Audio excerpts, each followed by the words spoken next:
जामवंत जी ने कहा, कौन जा सकता है पार? कोई कहता है हम 10 जा सकते हैं, कोई कहता है हम 20 जा सकते हैं। एक योजन में कितना होता है? 12 किलोमीटर। एक योजन में 12 किलोमीटर, 400 कोस, अर्थात 1200 किलोमीटर जाना है। कोई कहता है हम 1 योजन जा सकते हैं, कोई 2, कोई 10, कोई 20, कोई 50, कोई 60, कोई 100। अंगद जी कहते हैं मैं जा सकता हूं, मैं जा सकता हूं। सब लोग खुश हो, बोले जय हो अंगद जी की, जय हो अंगद जी की। अंगद जी कहते हैं लेकिन वापस आने में संदेह है, वापस आने में संदेह है। जामवंत जी कहते हैं मैं जब युवावस्था में था और जब भगवान ने बलि को बांधा था, उस समय जब भगवान अपना देह बढ़ा रहे थे, शरीर बढ़ा रहे थे, उस समय मैंने 2 घड़ी में उनकी 7 प्रदक्षिणा कर ली थी। लेकिन अब मैं वृद्ध हो गया हूं, अब वो शक्ति मेरे अंदर नहीं है। वानर समाज कहता है कि अंगद जी आप नहीं जाओ, सोई ठीक है, आप यहीं बैठो। अब नेता ही चला जाएगा तो फिर होगा क्या? और आने में ही संदेह है तो क्या है? सब अपने अपने बल का बखान कर रहे हैं, इसीलिए नहीं जा पा रहे हैं। हनुमान जी महाराज चुपचाप शांत बैठे हुए हैं। जामवंत जी ने हनुमान जी से कहा, कहाई रीझपति सुन हनुमाना, कहाई रीझपति सुन हनुमाना, का चुप साध रहे हो बलवाना, का चुप साधी रहे हो बलवाना।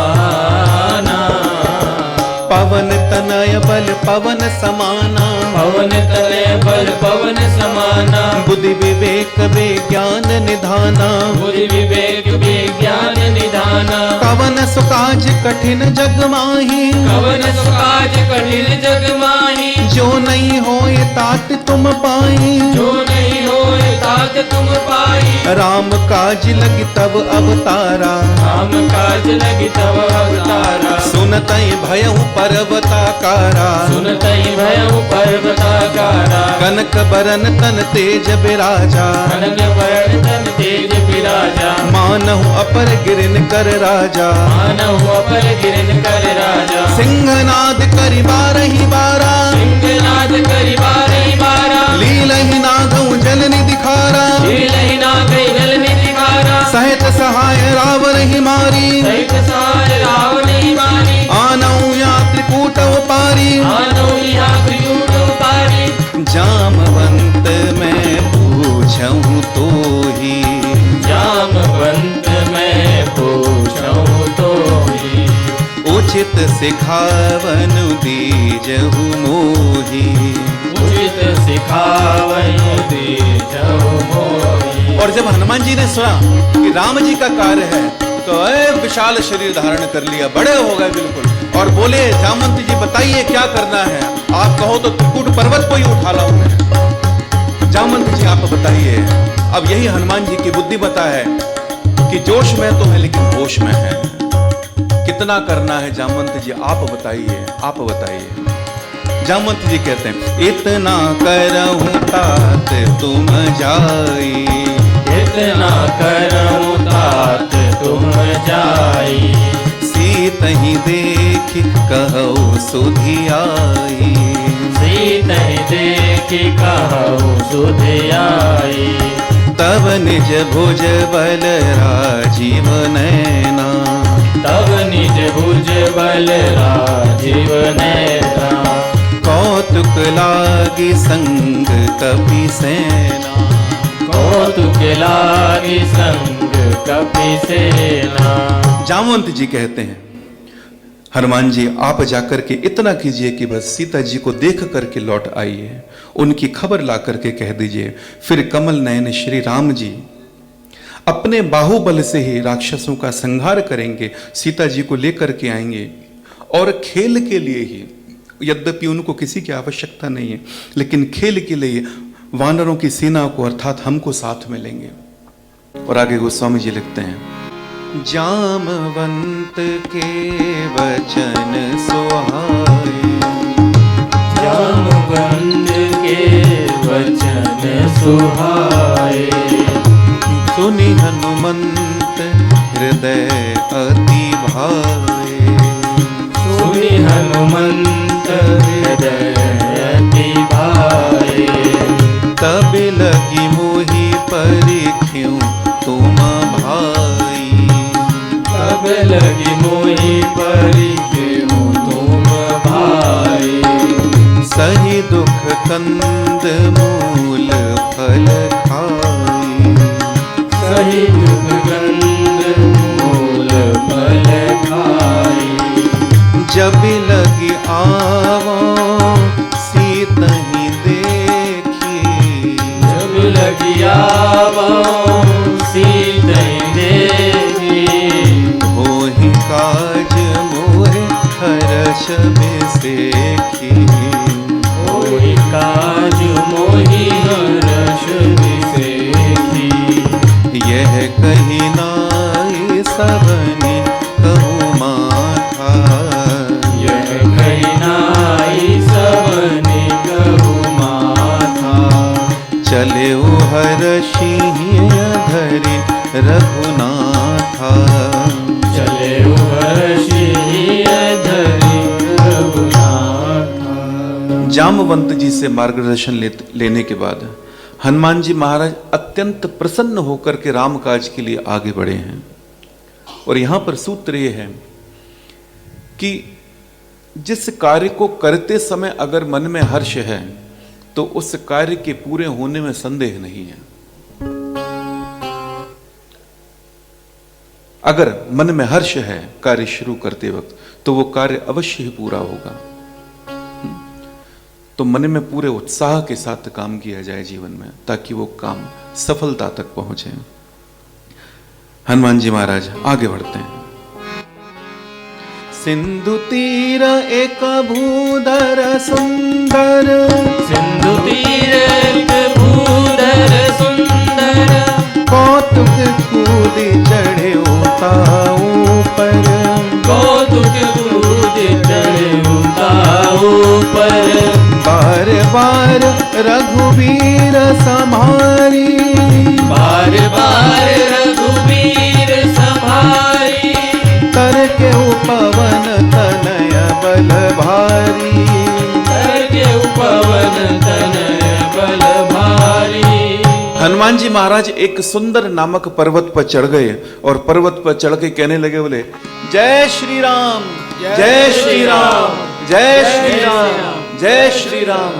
अत्यंत उत्साह से भरे हुए हैं, राम जी का कीर्तन करते हुए जा रहे हैं। जहि गिरि चरण देई हनुमंता। जहि गिरि चरण देई हनुमंता। चले सुगा पाताल तुरंता। चले सुगा पाताल तुरंता। जिमि अमोघ रघुपति कर बाना। जिमि अमोघ रघुपति कर बाना। एहि भांति चले हनुमाना। एहि भांति चले हनुमाना। जल निधि रघुपति दूत बिचारी। जल निधि रघुपति दूत बिचारी। तय मैं नाक होई श्रमहारी। तय मैं नाक होई श्रमहारी। हनुमान जी महाराज आगे बढ़े और समुद्रदेव ने सोचा कि ये तो रघुनाथ जी के दूत हैं और राम जी के कार्य के लिए जा रहे हैं, क्यों ना इनको विश्राम प्रदान करने के लिए कुछ प्रयत्न किया जाए। उन्होंने मैनाक पर्वत से कहा कि आप जाइए और हनुमान जी को कुछ विश्राम प्रदान कीजिए। मैनाक पर्वत प्रकट हुए। हनुमान जी ने पूछा, आप कौन हैं? आप कौन हैं पर्वत देव? पर्वत ने कहा, मैं आपके पिता का मित्र हूं। मैं आपके पिता का मित्र हूं, पवन देव का मित्र हूं। मैनाक मेरा नाम है, स्वर्ण का पर्वत है मैनाक। और शिष्टाचार्य क्या कहता है कि यदि पिता का मित्र भी, अगर पिताजी के मित्र भी सामने हो तो उनको भी पिताजी की भांति ही प्रणाम करना चाहिए। और यहां हनुमान जी के दर्शन कीजिए आप, हनुमान जी महाराज स्पर्श करके उनको प्रणाम करते हैं, तब आगे बढ़ते हैं।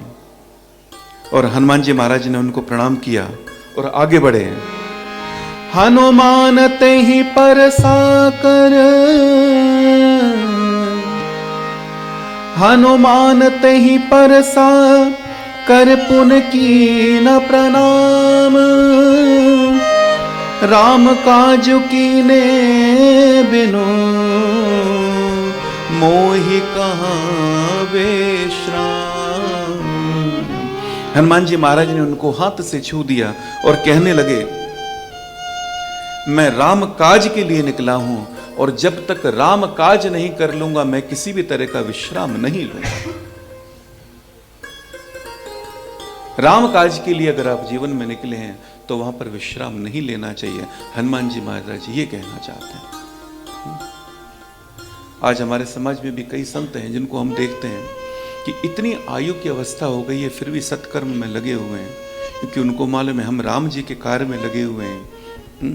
भले ही शारीरिक कितनी भी तकलीफें हैं लेकिन राम जी के कार्य में लगे हुए हैं पूरे उत्साह के साथ में, क्योंकि वो जानते हैं राम जी के कार्य में विश्राम नहीं होता जब तक राम जी का कार्य पूरा ना हो जाए। और भगवान ने तो हमको आजीवन राम जी के कार्य के लिए ही बनाया है। और राम जी के कार्य अगर आप कर पा रहे हैं तो ये भी राम जी की कृपा है, अन्यथा हर कोई कर नहीं सकता। ये राम काज की यही विशेषता है। हनुमान जी ने उनको प्रणाम किया, मुझे विश्राम नहीं चाहिए, मुझे तो राम जी का काम करना है। और हनुमान जी महाराज वहां से कीर्तन करते हुए चले, कहते हैं जय सिया राम जय जय सिया राम, जय सिया राम जय जय सिया राम, जय सिया राम जय जय सिया राम, जय सिया राम जय जय सिया राम। कीर्तन करते हुए चले जा रहे हैं पूरे हर्ष के साथ में। और जब वो जा रहे थे तो उनके जाने की गति से इतना कंपन हुआ कि समुद्र के भीतर पाताल तक कंपन की ध्वनि गई। और पाताल में जब कंपन की ध्वनि गई, कंपन की आवाज गई, तो देवता डर गए कि ये क्या हो गया, ये कौन है, कहां से ऐसी ध्वनि आ रही है, किसका कंपन है ये। पाताल भी कंपायमान हो रहा है जब हनुमान जी महाराज जा रहे हैं। तो किसी ने कहा कि ये श्री हनुमान जी महाराज हैं और राम जी के कार्य के लिए लंका जा रहे हैं। तो देवताओं ने कहा ये राम जी का कार्य करेंगे, कैसे पता लगा है? बोले इनकी परीक्षा ली जाए। अब हनुमान जी की परीक्षा कौन ले रहे हैं?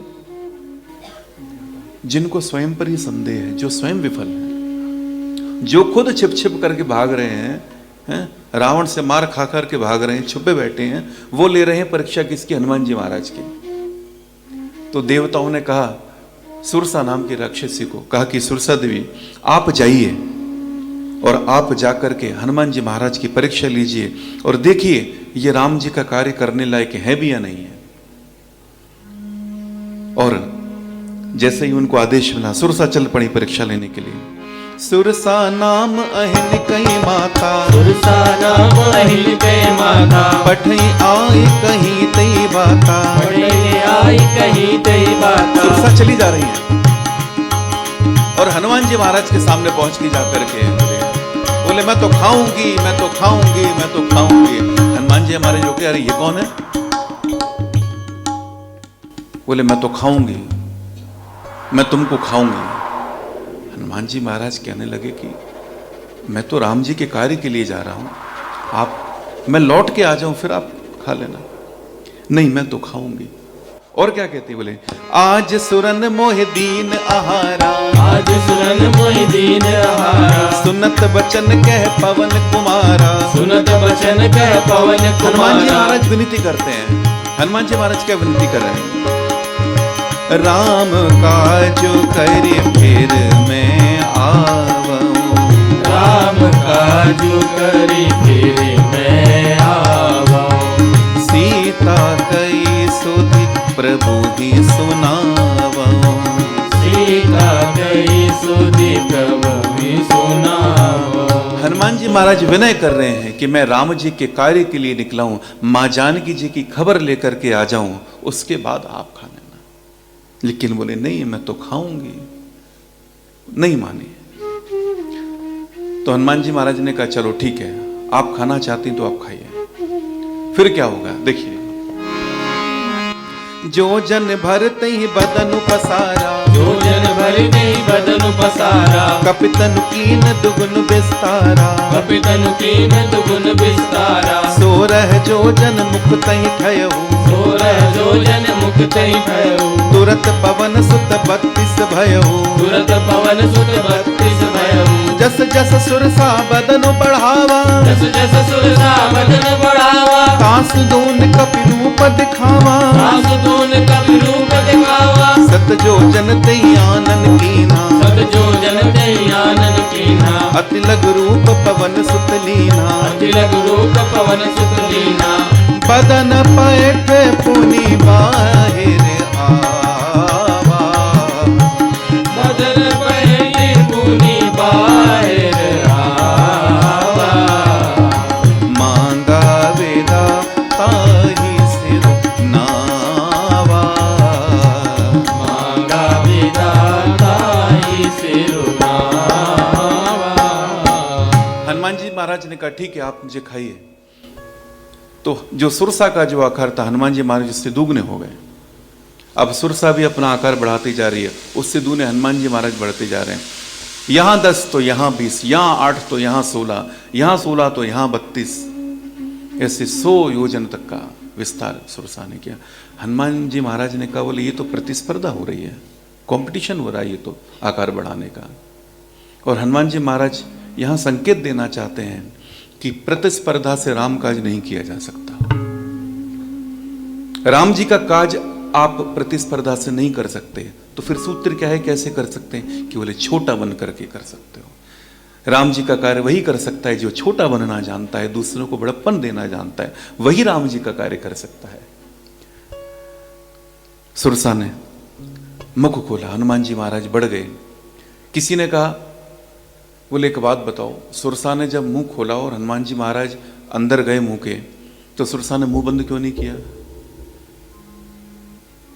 तो उत्तर मिला प्रश्न का, कितना मुंह खुला था बताइए, कितना बड़ा मुंह खुला था?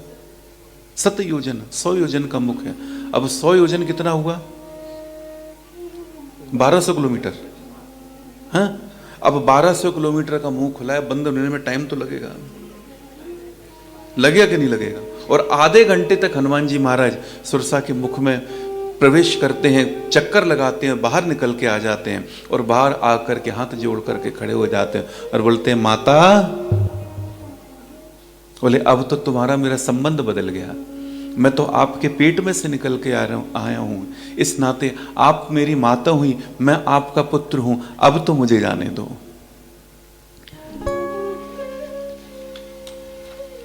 सुरसा ने कहा धन्य हो हनुमान, तुम धन्य हो, मैंने तुम्हारे बल और बुद्धि की परीक्षा लेने के लिए ये सारी लीलाएं की, मुझे देवताओं ने तुम्हारी परीक्षा लेने के लिए भेजा था।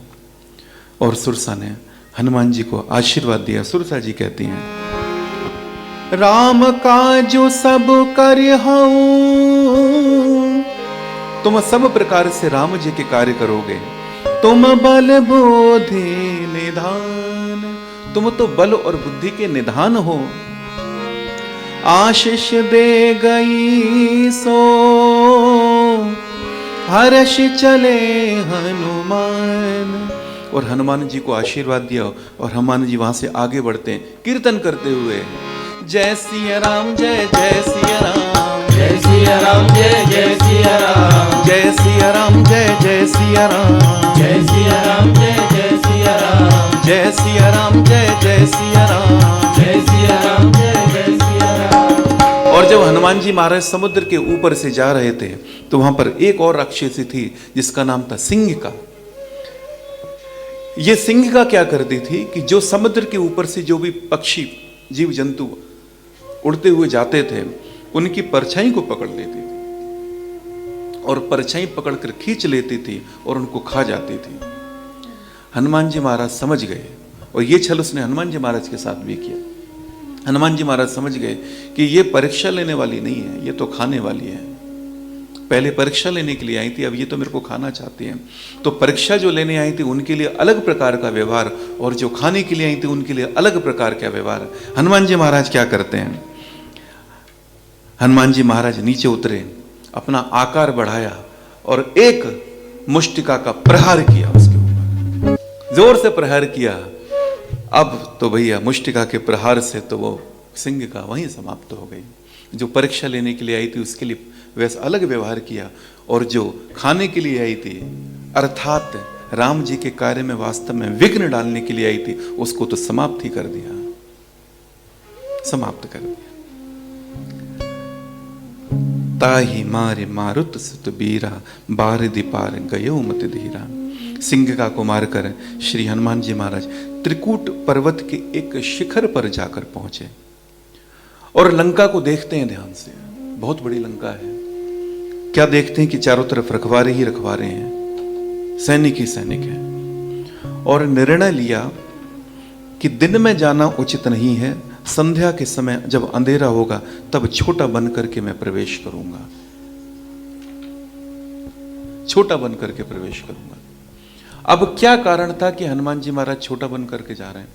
हनुमान जी महाराज चाहते तो बड़ा आकर में जाते, जो भी सामने जाता उसको निपटाते जाते और आगे चले जाते, कर सकते थे। लेकिन नहीं, यहां पर एक और दर्शन करना है। दर्शन ये है कि हनुमान जी महाराज माता जानकी जी के पास जा रही हैं, है ना। और माता जानकी जी कौन है? भक्ति स्वरूपा है, माँ है। तो हनुमान जी महाराज यहाँ पर यही संदेश दे रहे हैं कि अगर जीवन में भक्ति माँ को अगर प्राप्त करना है तो बड़ा बन के प्राप्त नहीं किया जा सकता, छोटा बन करके प्राप्त किया जाएगा। इसीलिए छोटा रूप धारण कर लिया। ये संकेत है यहां पर।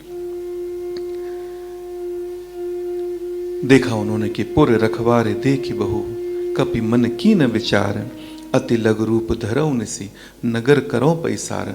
मैं छोटा रूप बनाऊंगा और रात्रि में ही प्रवेश करूंगा।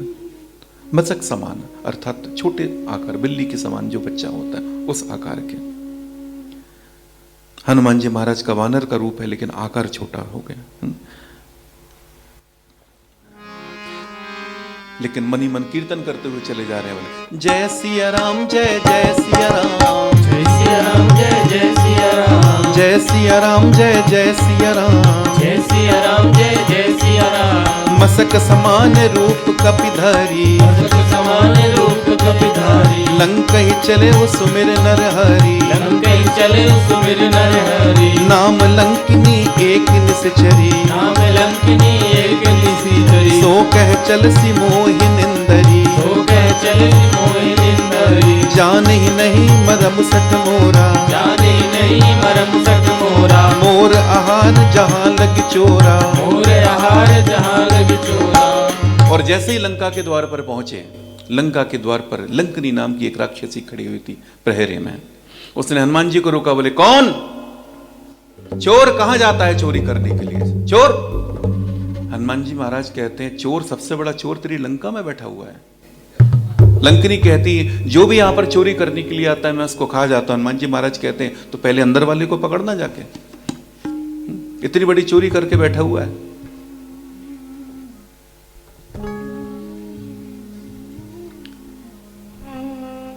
बोली मैं तो चोरों को पकड़ के खाने जाती हूं, खाती हूं, मेरा यही कार्य है यहां पर।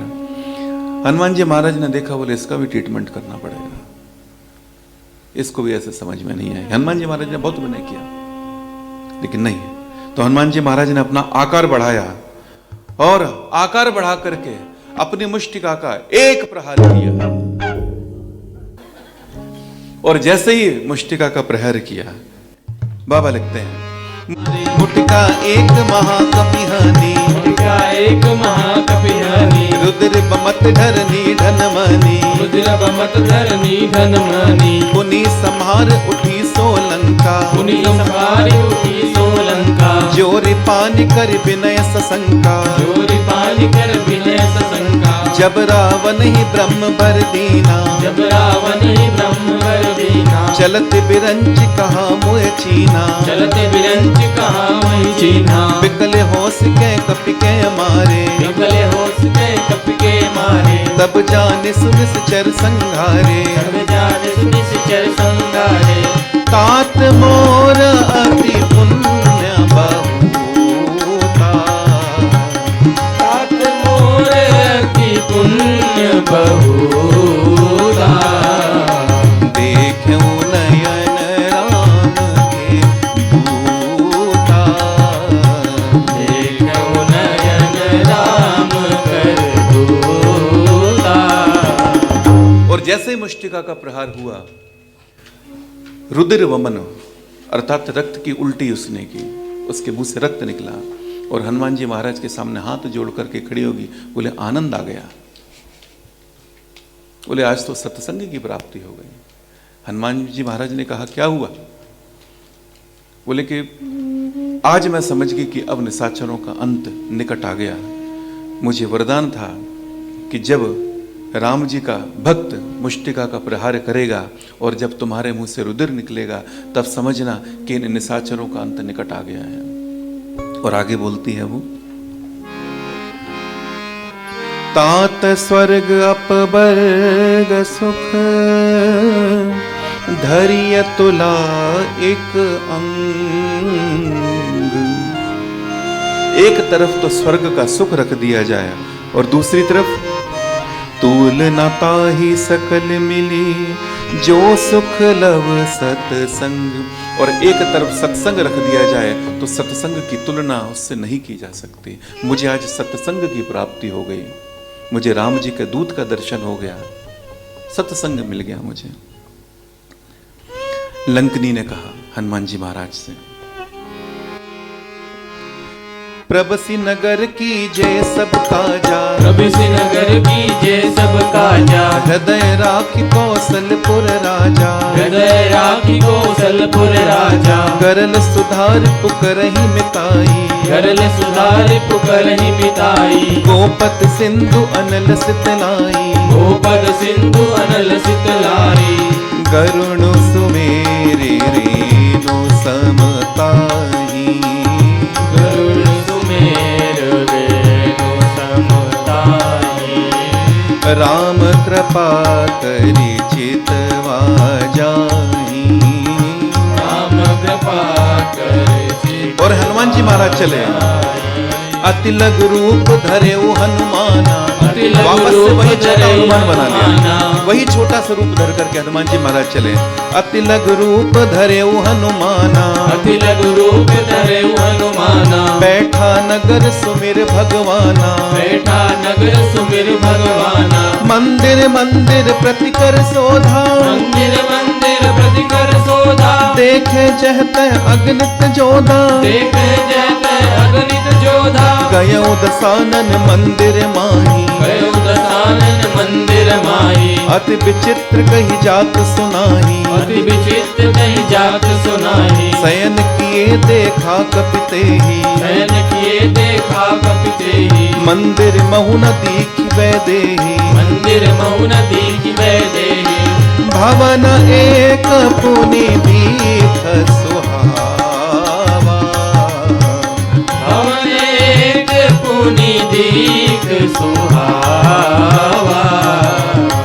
हरि मंदिर तहाँ भिन्न बनावा, हरि मंदिर तह भिन्न बनावा। हनुमान जी महाराज रात्रि भर भवन भवन घूमते रहे, देखते रहे कि कहीं जानकी मैया का दर्शन हो जाए। चारों ओर पहरेदार ही पहरेदार। हनुमान जी महाराज छोटा सा रूप बना करके भवन भवन देख रहे हैं। एक बड़ा अति विचित्र भवन दिखाई दिया जो कि रावण का था। रावण के भवन में भी जाकर के देखा, मां कहीं दिखाई नहीं दी। वाल्मीकि जी रामायण में प्रसंग है ये, यहां मानस में तुलसीदास जी ने नहीं लिखा है। हनुमान जी महाराज जब रावण के भवन में गए तो रावण की जो रसोई थी वहां भी जाकर के उन्होंने देखा। तो रसोई में क्या देखते हैं कि रावण के जूठे बर्तन पड़े हुए हैं। कभी भी अपनी रसोई में रात्रि में जूठे बर्तन नहीं छोड़ना चाहिए, जूठे बर्तन कभी भी रात्रि में नहीं छोड़ना चाहिए। माता लक्ष्मी रात में आती हैं घर में और ऐसे घरों से फिर लक्ष्मी जी रुष्ट हो जाती हैं। तो कुछ भी हो जाए रात्रि में कभी भी अपने घर में जूठे बर्तन ना छोड़ें किचन में। हनुमान जी महाराज रात्रि भर यहां वहां भटकते रहे, मां का कहीं दर्शन नहीं हुआ। जब सुबह थोड़ा सा उजाला हुआ तो उनको एक विशेष प्रकार का घर दिखाई दिया। अब बाबा यहां पर विशेष प्रकार क्यों लिख रहे हैं? ताकि राक्षसों के घर के बीच में अगर कोई मंदिर हो तो विशेष प्रकार का ही होगा वो, जहां सारे घर एक जैसे राक्षसों के बने हो, और वहां पर एक घर ऐसा हो जहां पर भगवान का मंदिर बना हो, भगवान के आयुध बने हो, तो वो तो विशेष प्रकार का हुआ। एक विशेष प्रकार का घर दिखाई दिया। इस घर की दीवार पर राम जी के धनुष बाण बने हुए थे। आंगन में तुलसी का बिरवा लगा हुआ था।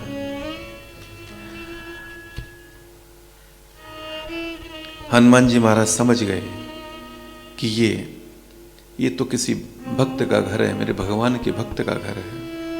परंतु सोचने लगे, लंका में भक्त, लंका में भक्त। अब देखो, भक्त तो सभी जगह मिल सकते हैं, लेकिन भक्त को देखने के लिए दृष्टि भी भक्त की चाहिए। भक्त को पहचानने के लिए हमारी दृष्टि भी भक्त जैसी होनी चाहिए। भक्त को अभक्त नहीं पहचान सकता। भक्त को पहचानने के लिए तो सामने वाला भी भक्त ही चाहिए, तब पहचान पाएगा। और यहां तो भगवान ने ऐसा संयोग मिलाया है कि दोनों ही भगवान के भक्त हैं। सोचने लगे, लंका निशिचर निकर निवासा, ये तो राक्षसों का गढ़ है। इहा कहां सज्जन कर वासा, और यहां पर सज्जन कैसे, सज्जन का वास कैसे हो सकता है। और जब विचार कर ही रहे थे, उसी समय श्री विभीषण जी जागे हैं। ते ही समय विभीषण जागा, विभीषण जी जागे। अब दृष्टि, यहां पर दर्शन कीजिए आप जरा। हनुमान जी महाराज द्वार पर संत पहुंचे हैं और विभीषण जी महाराज जागे नहीं, भगवान ने ही जगाया है आज कि द्वार पर संत खड़े हुए, तुम जाग जाओ। द्वार पर संत मिलने के लिए आए हैं और भगवान की प्रेरणा से श्री विभीषण जी जाग गए। दूसरा पक्ष, हनुमान जी महाराज जब चले थे ना लंका के लिए, तो उनको कुछ भी पता नहीं था कैसे जाना है, कहां जाना है, क्या करना है। बोले राम जी का कार्य है, और राम जी ने ही आज हनुमान जी को विभीषण जी से मिलवा दिया। और कथा यह कहती है कि राम जी का काम राम जी स्वयं करते हैं, हम तो निमित्त मात्र हैं। अपने काम वो स्वयं करते हैं। पिछले 9 दिनों में सच्चाई से बताइएगा, आप सभी को उस चीज का अनुभव हुआ होगा, निसंदेह हुआ होगा कि हमने तो सोचा भी नहीं, तो राम जी ने इस तरह से कार्य करवाया।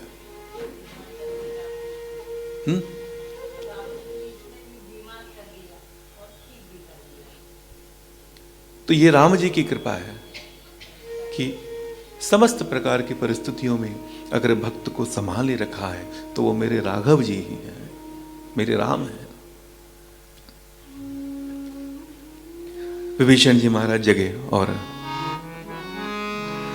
राम राम तेहि सुमिरन कीन्हा, और उठ करके राम राम राम राम नाम कहने लगे। हृदय हर्ष कपि सज्जन चीन्हा, और मेरे हनुमान जी महाराज ने समझ लिया, पहचान लिया कि ये तो भक्त हैं, ये तो सज्जन है, भक्त हैं। और अंदर से विभीषण जी महाराज कह रहे हैं राम राम राम, और बाहर से हनुमान जी महाराज जय सिया राम, जय जय सिया राम, जय सिया राम, जय जय सिया राम, जय सिया राम, जय जय सिया राम, जय सिया राम, जय जय सिया राम, राम राम राम, और वहां से जय सिया राम, जय जय सिया राम, जय सिया राम, जय जय सिया राम, जय सिया राम, जय जय सिया राम, जय सिया राम, जय जय सिया राम। मानो दोनों भक्त एक राम जी के नाम का कीर्तन कर रहे हो आज। विभीषण जी बाहर आए कि लंका में कौन राम नाम कहेगा। बाहर आकर देखा, हनुमान जी महाराज से भेंट हुई। हनुमान जी महाराज कहते हैं, तब हनुमंत कही सब राम कथा निज नाम, सुनत जुगल तन पुलक मन, मगन सुमिर गुण ग्राम। हनुमान जी महाराज ने राम जी की कथा कह करके विभीषण जी को सुनाई, फिर अपना नाम बताया। विभीषण जी प्रसन्न हो गए और कहने लगे, हनुमान जी, क्या भगवान मुझ पर भी कभी कृपा करेंगे? भगवान क्या कभी मेरी भी सुनेंगे, मुझ पर भी कृपा करेंगे?